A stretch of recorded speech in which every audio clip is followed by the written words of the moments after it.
Welcome, one and all, to Driving and Dragons. Today, we're going to talk about cars and Dungeons and Dragons. Nothing new or earth shattering, just a comparison that occurred to me while watching the video linked above from Professor DM over at Dungeon Craft. In Update World, I've got a deal in the works on some good fenders for the 280ZX, and there is a broker lining up transport for the Dodge Dart as we speak. Worst case scenario on the Dart, my best friend is moving back from New Hampshire in June, and if I don't have a transport truck lined up by then, I'll fly up to help him move and haul it back on a Penske car hauler myself. Remember, folks, the 1974 Dodge Dart will be fully restored using money from the Patreon, where you can help vote on decisions about everything from mechanical upgrades to paint color. And then it'll be given away to one of you guys once it's finished. The more people who join the Patreon, the faster the car gets finished and somebody gets a new ride. While you're at it, like, share, subscribe, and leave a comment. All of those things are 100% free, and they really help the reach of videos like these. It is especially important for small channels like Driving and Dragons to get that exposure. So, thank you first to my first patron. Thank you to the generous subscriber who donated the Dart to make step one in this crazy fever dream a reality. And thank you to each of you who takes the 2 seconds to click the thumbs up, share the video, and or leave your thoughts below. So on to the video, some story time here. Professor DM asked the question, is D&D 2025 still D&D? The answer is, of course, yes, and no, and maybe, and technically. Not really a yes or no question. On one hand, it's a fantasy TTRPG played with multiple dice based primarily on the D20, with characters composed of 6 stats based 3 to 18 who have race and class templates applied to adjust the abilities and statistics. So in the generic sense, yeah, it's Dungeons and Dragons. It also is most certainly Dungeons and Dragons in that it is published under the trademark and brand name of Dungeons and Dragons by the rightful owner of that IP. So yeah, again, it's D&D. But it also differs heavily in design philosophy and has a different overall vision from every edition prior. It also arguably has different end goals in mind influencing those decisions regarding the game itself. So no, not really D&D in spirit. This made me think about the practice of rebadging new cars with old models and trim levels to trade on nostalgia, the image, and the reputation of the older brand name. There's hundreds of examples. Dodge in 2006 brought back the Charger name and slapped it on a half Mercedes, half Chrysler bastard child. Ford famously brought back the Thunderbird in 2002. After retiring the name in 97 following 30 years of slapping it on cars that in no way resembled the 2-seater hardtop convertible cruiser of the 50s and 60s.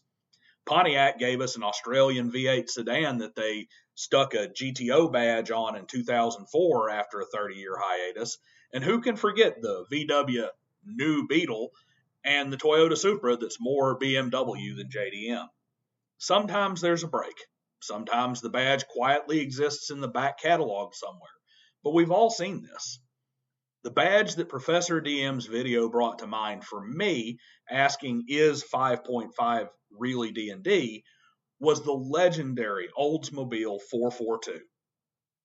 On further reflection, the various ups and downs of the continuously produced and always strong-selling Ford Mustang may be a better analogy, but I'm going to stick with the original thought, and you can outline in the comments what badge you think is more Dungeons and Dragons, should you feel so inclined. So, a brief history of the 442. In 1962, Ford had a bit of a radical idea. They wanted to win NHRA Superstock drag races, so they said, hey, let's take this massive 427 V8 that we run in our full-sized Galaxy 500 for NASCAR, drop it in our mid-sized coupe, the Fairlane, and see if that wins us quarter-mile drag races. It worked, and the concept of the muscle car was born. Well, GM was not going to get left behind.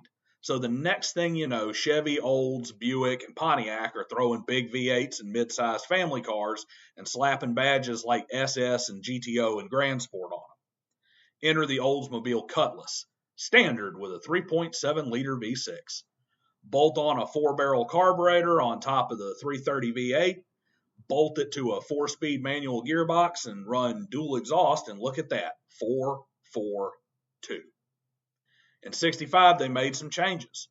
A 400 cubic inch big block was mated to a bulletproof 3-speed manual, making 442 a 400 cubic inch, 4-barrel carbureted, dual exhaust machine. From there, until 1972, the 442 badge chased more power and better performance, culminating in a 455 big block 442 W30, making 370 horsepower and a colossal 500 pound-feet of torque that sent that car, that weighed as much as a brand new Ford Bronco, mind you, across the quarter-mile finish line in just 13.7 seconds. By comparison, that is the same time as a 2010 Mustang GT. In 1973, 442 became a appearance package. And for the first time, the 4 in 400 cubic inch just became optional.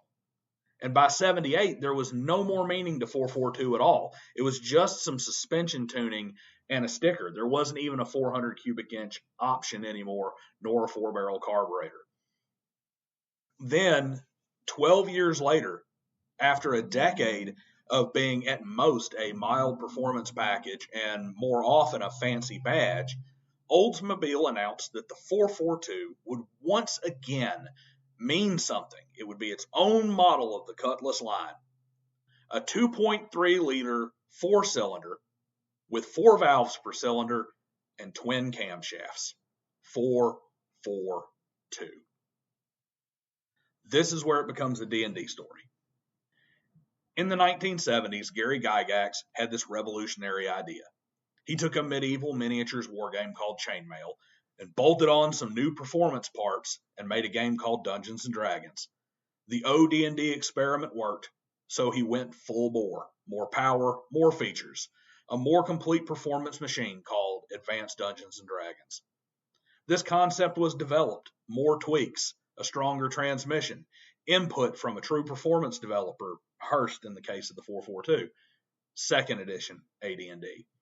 Then we reached the pinnacle, the biggest engine, the most options, more power and more speed, 3rd edition and 3.5. Then Dungeons & Dragons becomes a recognizable brand, slapped on an unrecognizable and an unworthy pretender, a badge on something altogether different that's best forgotten, 4th edition. Finally, they bring it back, lots of hype, all modern, does exactly what it's supposed to do, and people who don't know any better hear it's D&D and get excited.